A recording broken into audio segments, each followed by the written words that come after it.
ဒါမန်လေးမျိုးနဲ့စထွက်တဲ့ဗီဒီယိုဖြစ်တယ်ကျွန်တော်မန်လေးကနေပြီးတော့တောင်ကျူသွားတာကမနက်9:15ဝန်းကျင်တော့မှကျွန်တော်မန်လေးကနေစထွက်တယ်စထွက်ချင်မှာပဲစပိန်စီးတဲ့သူတွေနဲ့တွေ့တော့သူတို့ကိုလည်းပဲနည်းနည်းပါမှတ်တင်ခဲ့တယ်အများကြီးပဲပြောစရာကြီးဒါပေမဲ့ကျွန်တော်တို့တယောက်တည်းပေါ့နော်အဲ့ကနေပြီးတော့ကျွန်တော်ဆက်သွားလိုက်တာကြောက်စဲအထီပေါ့နော်လမ်းမှာအရှိအကားနဲ့သူပြိုင်ကိုပြိုင်မောင်းခဲ့သေးတယ်ကျွန်တော်ကီလို100ဝန်းကျင်130ဝန်းကျင်နဲ့ကျွန်တော်မောင်းပြီးသွားတယ်ပေါ့နော်တော်တော်ကြီးညင်ညောင်ရှိတယ်ပြီးတော့ရွာငံလမ်းခွဲကိုရောက်တယ်ပေါ့နော်ဟမ်မင်းမွန်လမ်းခွဲပေါ့အဲဟမ်မင်းမွန်လမ်းခွဲကနေပြီးတော့မှဝင်သွားပြီးတော့လမ်းမှာရှိတဲ့လေကွင်းတွေဘေးနားလေးမှာကျွန်တော်ကော်ဖီထိုင်တောက်တယ်ပေါ့နော်မနက်စာကော်ဖီတောက်တယ်ဒါတော့ကျွန်တော်ကော်ဖီတောက်မဲ့နေရာကိုရောက်ခါနေရာလေးပေါ့နော်ကော်ဖီကတော့အိမ်ကနေပဲဖြော်သွားတဲ့ကော်ဖီဟုတ်တယ်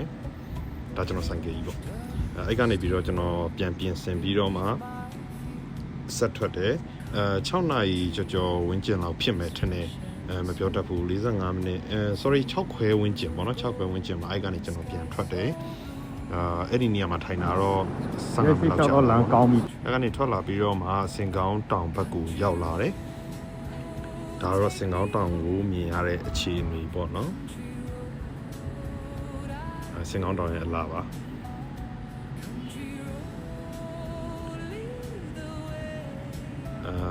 အဲ့ကနေပြီးတော့မြို့ကြီးဆယ်ကိုရောက်တယ်မြို့ကြီးဆယ်နန်းလေးမှာရိုက်ခဲ့တဲ့ကျွန်တော်ရဲ့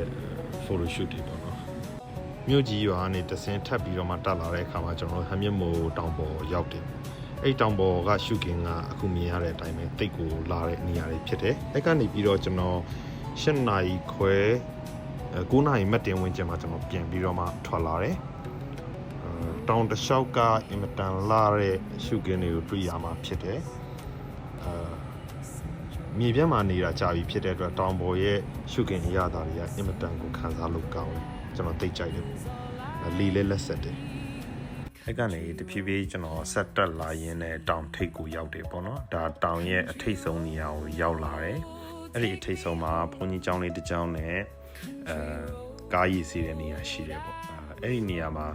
ကားဆရာတယောက်နဲ့တွေ့လို့သူက KP ရခြင်းနဲ့ဆိုလို့ကျွန်တော် KP ထုတ်ပြီးခဲ့သေးတယ်အဲ့ဒီ footage တော့ဒီထဲမှာမပါဘူးအခုပြနေတဲ့ပုံတွေကတော့ဒါတောင်ထိပ်ကမြင်ကွင်းနေပေါ့နော်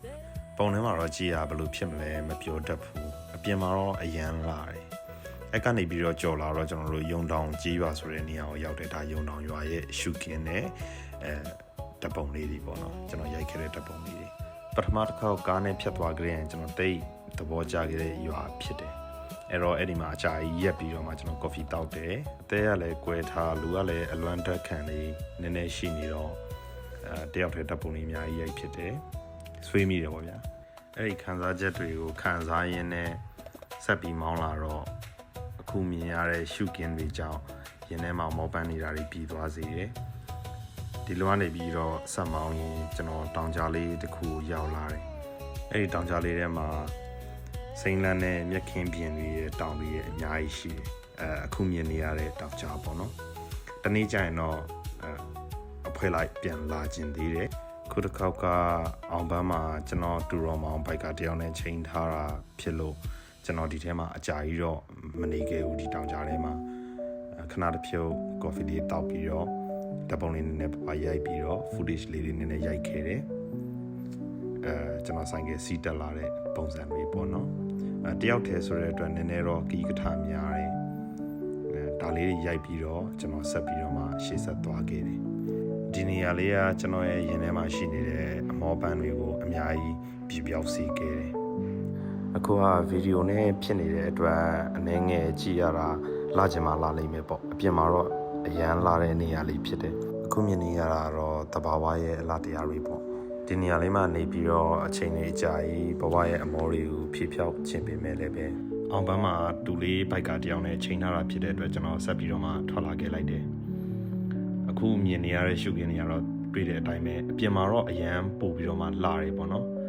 ဒီထဲမှာတော့တိတ်ပြီးတော့မှရှင်းရှင်းလင်းလင်းမြင်ရမှာမဟုတ်ဘူး ဒါနဲ့ပတ်သက်ပြီးတော့ဆိုင်ကယ်အကြောင်းကိုဘာမှတော့မပြောရသေးဘူးဆိုတော့ဆိုင်ကယ်အကြောင်းလေးနည်းနည်းကျွန်တော်ဆက်ပြောပြမယ်ကျွန်တော်ဒီဆိုင်ကယ်ကိုစီးလာတာတစ်လကျော်လာပြီပေါ့နော်အခုခီးဝေးလဲတစ်ခုသွားခဲ့တဲ့အချိန်မှာဒီဆိုင်ကယ်က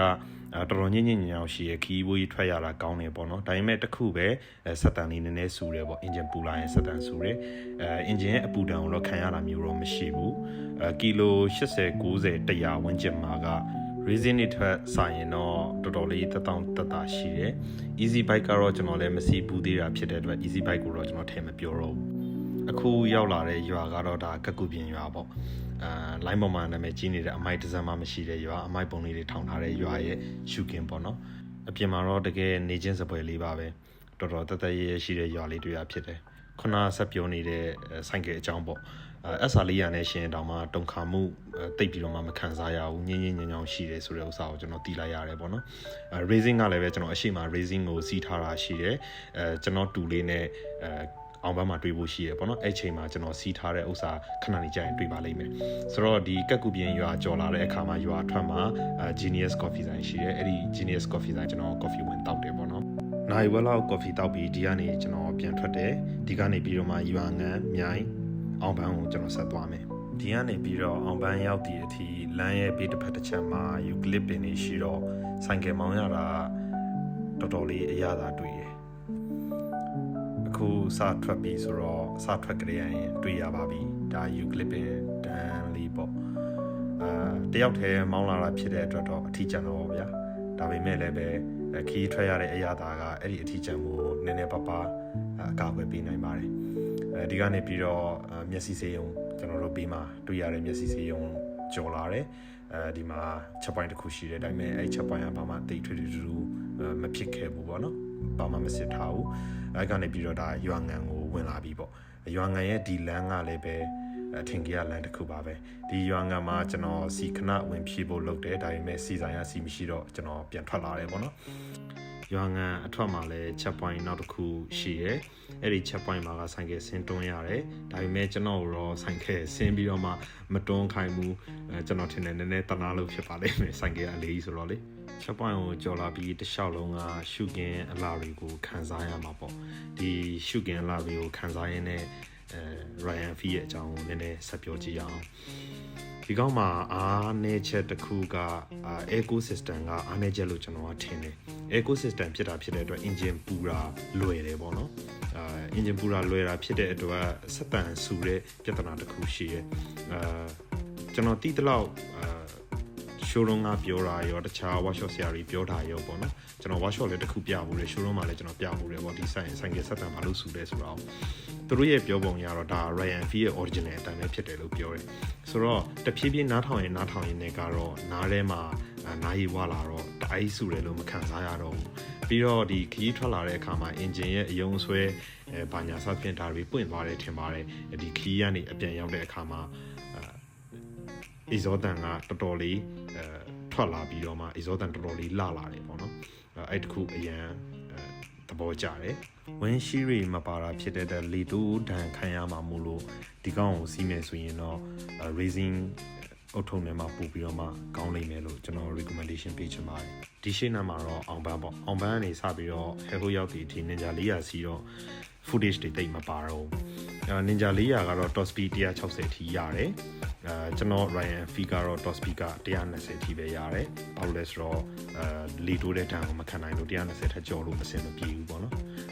Ninja 400ကတော့လေတိုးတဲ့လေခွင်းအားတွေဝင်းရှိတွေပါတာဖြစ်တဲ့အတွက်တော့168လောက်ထိကျွန်တော်မောင်းခဲ့တယ်လမ်းတစ်လျှောက်မှာအခုမြင်ရတဲ့ပုံကတော့ဒါကျွန်တော်တူလေးဘိုက်ကဖြစ်တယ်သူကတော့ Ninja 400ကျွန်တော်တော့ Ryan Fee 350 Classic နဲ့ပေါ့ဘဝတန်တရားရထားမှာ footage လေးနဲ့ပပရိုက်ပြီးတော့ကျွန်တော်ဆက်ထွက်လာတယ်ဒီကနေ Hell ထိ Ninja 400ပဲစတိုက်စီးလာတယ်ပေါ့နော်